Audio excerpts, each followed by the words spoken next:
Hello humans, it's just Martine, and it's time to play TBR Crime. TBR Crime is a game where our intrepid detectives travel through a randomized game board picking up prompts in order to solve a case. Our main character is Blake Perdera, a lively detective who likes to pretend like he's the star of an action cop movie. For every case, Blake will randomly choose a partner from the squad to help him along. Each partner has an advantage and a disadvantage that impacts gameplay. The board is different for every case, but a d6 is always used to move around the board. Little circles are randomly laid out on the board. Each circle is one of 5 different colors. Each color represents a different type of prompt. Green represents clues, blue represents actions taken by the detectives, orange represents setbacks in the case, pink represents drudgery, the tedious tasks that accompany all detective work, and yellow represents Blake's specialty, bonuses for coolness. Bonuses represent ways that Blake can feel more like an action hero by doing things with more pizzazz. Each prompt is associated with a number of cool points, points that reflect how cool Blake looks solving the case. Over time, cool points earned by fulfilling prompts can be used to buy rewards that make gameplay easier. In 2025, Blake will be attempting to crack a case every 2 months. Welcome to TBR Crime. It's time to solve a mystery. So we're here to play the first official round of TBR Crime. We have Blake Perdera on the case. The first order of business is to find out who is working with Blake on the case. So we will pick out of our partner cards. Just give them a little bit of a shuffle. All right, let's see who we have. Frank Gopnik. So the advantage is for every clue, we get 2 times the cool points, which is great. But the disadvantage is that all action prompts are only worth 1 cool point. So basically, this advantage and disadvantage is something that I can figure out at the end of all of the gameplay, and it doesn't impact what circles go on the board, which is nice. Less thinking for me. So I'm going to place Blake at the start. A crime has occurred, and Blake and Frank are on the case. Now I'm going to speed through it, but basically I'm going to randomly place circles on the board until it is full. Great, so the board is all set and ready to go. Let's get started. Right off the bat, we hit some drudgery and we have to write our case notes. Already, apparently there's a lot of initial information, and we're going to start with +3, a chunky book. That's a book over 700 pages. What a way to begin. We started off with quite a doozy. We got a drudgery prompt for case notes. It's the hardest prompt for case notes, +3 cool points if we finish it, and it's a chunky book. 700+ pages. So that's great, and I'm here to report that I have fulfilled this prompt and earned these 3 points. I earned them because I read The Lies of Locke Lamora, which is 719 pages. Heck yeah. Read it and weep. And I'm giving The Lies of Locke Lamora 5 stars. Some history about why I picked up this book in the first place. One day, like a year ago, I was in Barnes & Noble with one of my friends, and she has very similar reading tastes to me with one big difference. She really loves fantasy books. So I said, listen, if anybody is going to be able to pick a fantasy book that I love, it's going to be you. So I want you to pick one for me right now. She was waffling between a couple of options, but when she saw this, she knew it had to be this because heists, yes, please sign me up. I would say this is kind of like an adult Six of Crows, because Six of Crows is a young adult series. And also this was published before that in 2006. Because it is an adult book, the stakes are even higher. The gore is more present and more intense. It was insane. An insane read from start to finish. So captivating. The world building was such that I always knew what was happening. Like oftentimes when I read fantasy books, I have no clue how the magic works, what the world is, and when they throw new words at me, I just can't comprehend. But everything was so well contextualized in this book that I always knew what they were talking about, or at least felt like I did. The cast of characters in this book was so good. I really enjoy our lead, Locke Lamora. The basic idea behind this book is that we're following Locke Lamora. He starts off as an orphan and is kind of taken in by this band of thieves, but quickly gets sold to another person because he is way too mischievous, even for a thief. So he kind of gets sold to this other person, and we kind of see what happens to him under the tutelage of that person. And then we also are flashing forward, or I guess that's more of a flashback. The point is, there are two different timelines, and in one, Locke Lamora is all grown up and up to his own scheming. Scott Lynch was willing to do anything to these characters. The stakes could not have been higher. The consequences were insane for some of these things in the book, and overall, it was just a really, really fun read. Even though it was supposed to be drudgery, I had a really great time with this one. On to the next roll. All right, our next roll will bring us a bit farther, 1, 2, 3, 4, to a setback prompt.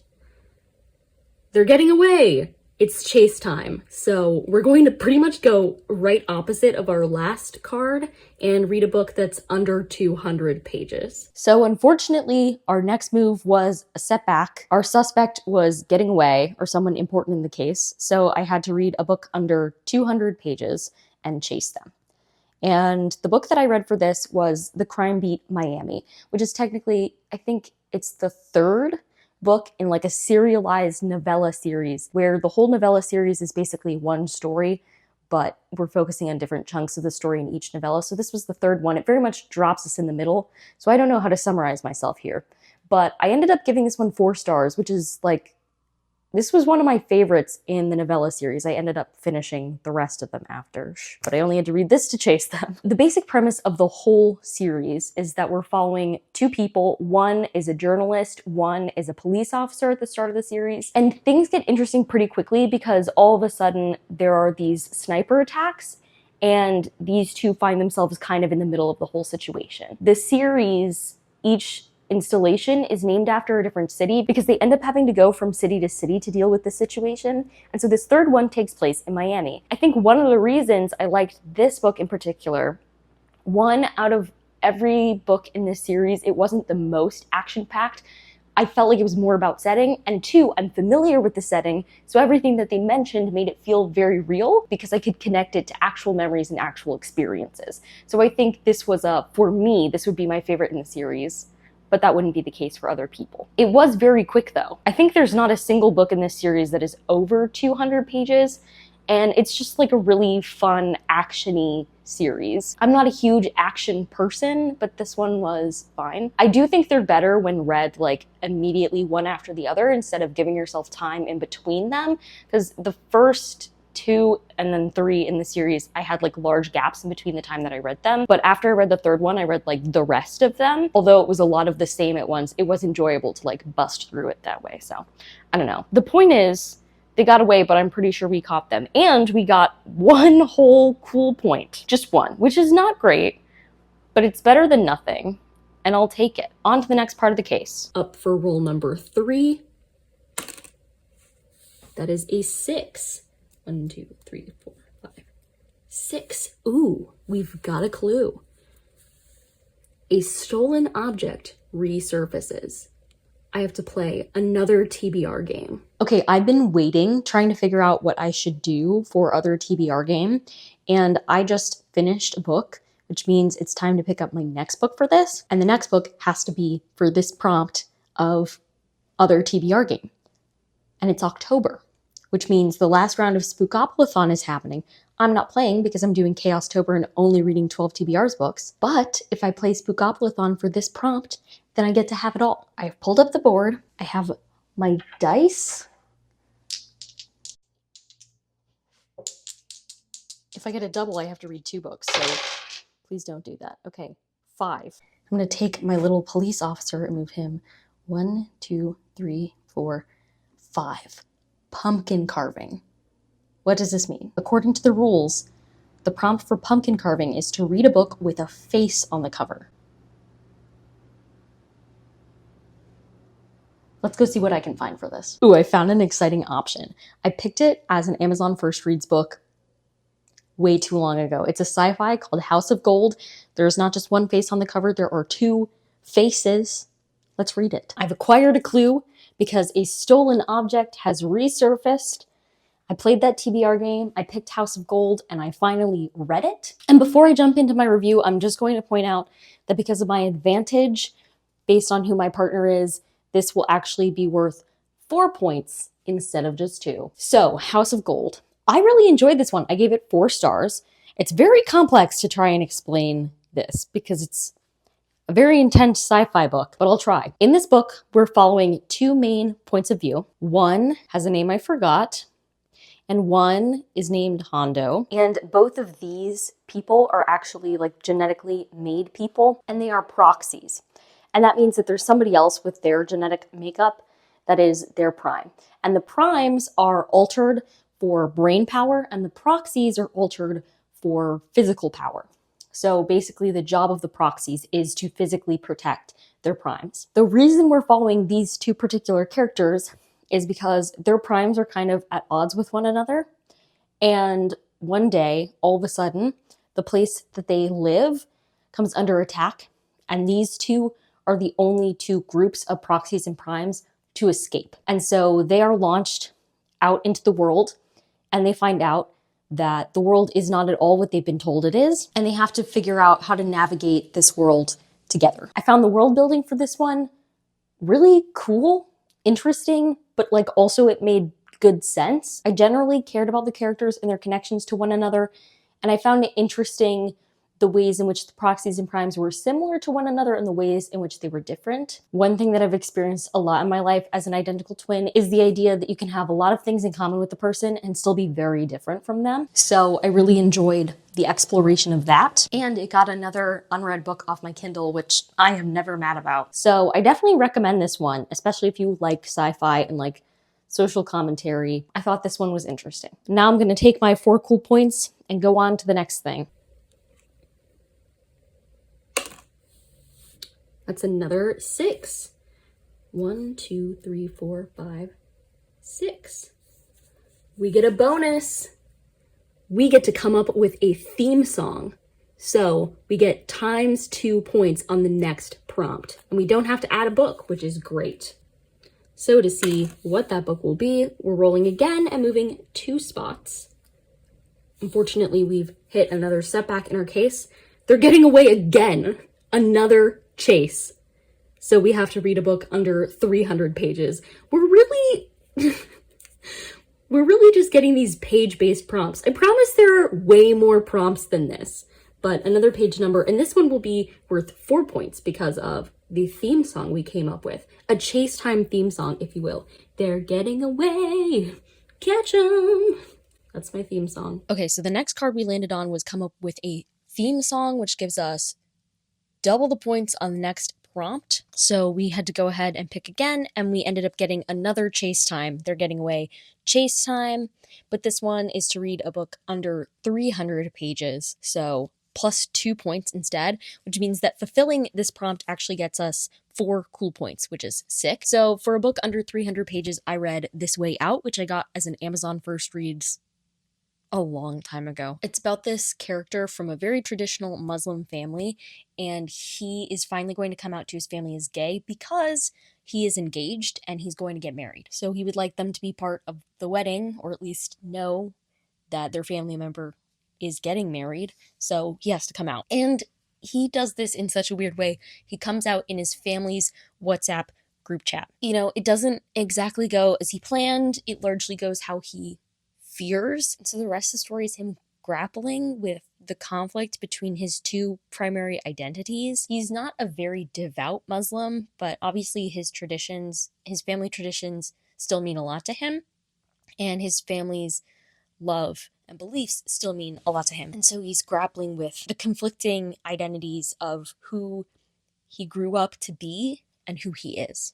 Basically, I thought this story was so good. I'm giving it 4 stars. I think it was a very real and painful look about the reality of coming out to a family, sometimes especially a more traditional family. But I also think it was an inherently hopeful book, because I think the whole time the character is struggling to try and find some harmony between those identities.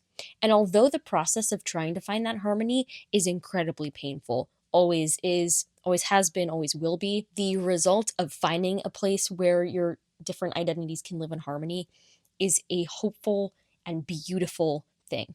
And the process is an inherently hopeful process, because if you didn't have hope that you could be your full self in the world, you'd just give up, right? And so the search to try and make those things fit together is an inherently hopeful search. I also think this book had some interesting commentary about partnership, whether or not we need to have the same identities as our partners. I think the main character had times where he definitely really wished that his partner had more firsthand understanding of his lived experience than his partner actually had. On the other hand, they had built a beautiful partnership together, and so there was some conflict there. Is love enough in this case when we are from such different lives, or is it not enough? And so I think this story tried to grapple with a lot of interesting questions that aren't just about queer identities, but about intersectionality in general. The interesting thing about humans is that every human has at least one thing in common with any other human, but all of us, even the most similar among us, have differences. It's impossible to find people who know exactly how you have lived and experienced the world, because there is no one else that is you. And sometimes we feel like we need others who have those shared experiences. But I think there's real value and beauty in having people who don't have those experiences and who love you and try to understand those experiences and support you through them regardless. It was indeed a quick read, and I don't know what kind of theme song we came up with. They're getting away. Catch 'em. Hopefully, it's as good as this book was. Now that we have completed our chase, it's time for another roll. 1. Well, it's time to take action because of Frank will only get 1 point, but that's okay because it's only 1 point anyway, and it's a poll pick. Next up, we got an action card. It's blue, and we were told to bounce ideas off of others. So I created this poll many, many months ago, and people chose the heart. So I read, your heart is a muscle the size of your fist. And just as a little gameplay thing, with Frank Gopnik as my partner, technically the most I can earn on an action card is 1 point because he cannot read a room. But luckily for me, this is only worth 1 point.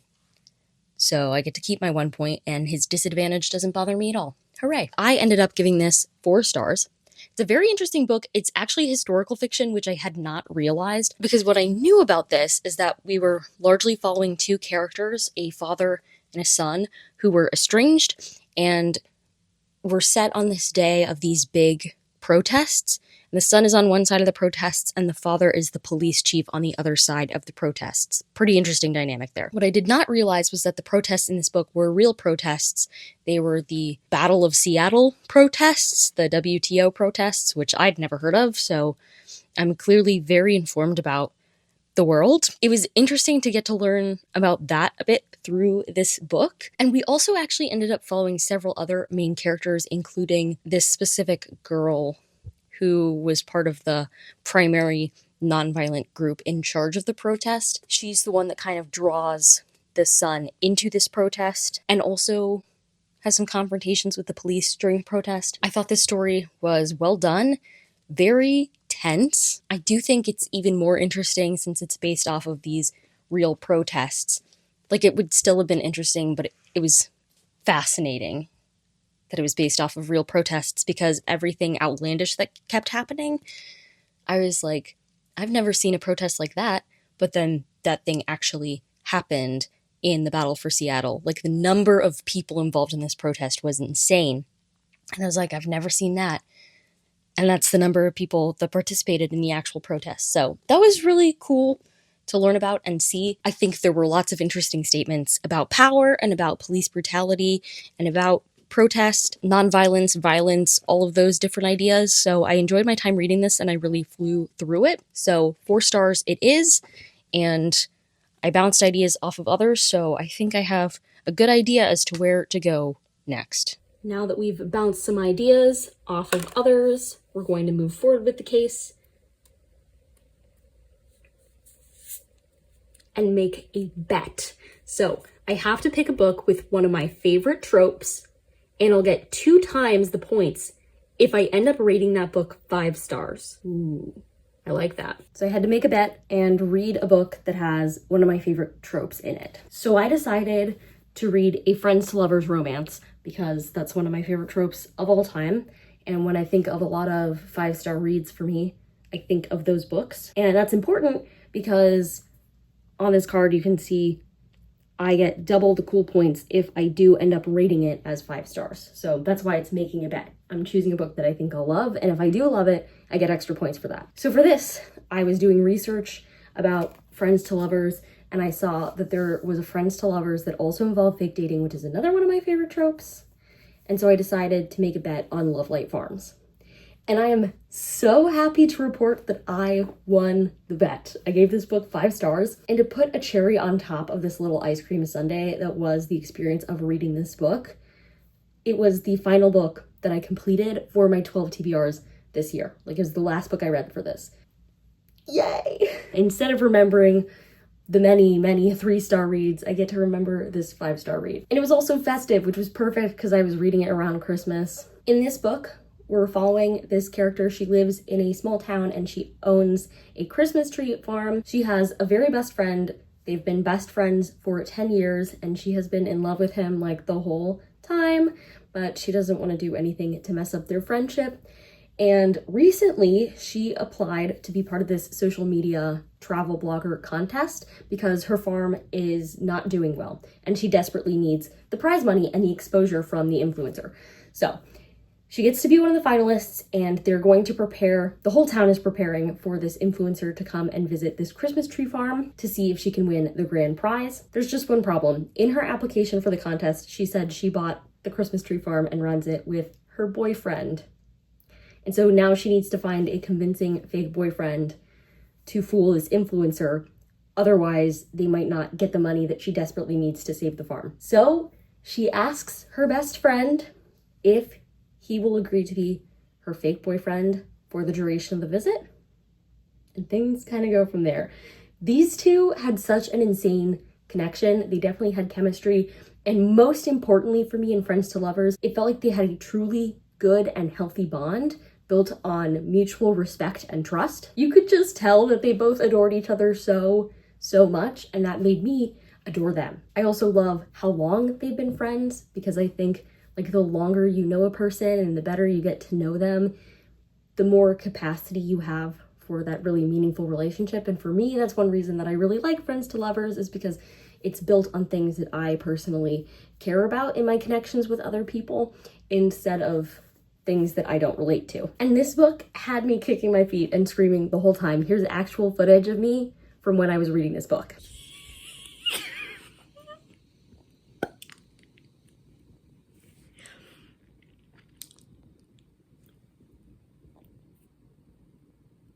So as you can see, I had a really good time reading it and absolutely, completely, 100% won my bet. Hooray! Now that our bet has come to a conclusion, it's time to roll again.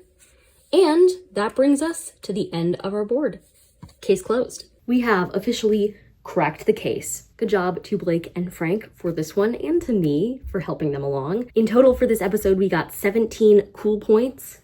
I'm pretty happy with that haul. If you're interested in seeing how I created this game, go ahead and check out this vlog right here that I made throughout the process. I'm gonna end this vlog here and get to playing for my next round. If you like this video, go ahead and give it a big thumbs up and comment down below what's a book that you would make a bet on, so a 5-star prediction, and subscribe for more bookish and college lifestyle content. And until next time, bye humans, bye!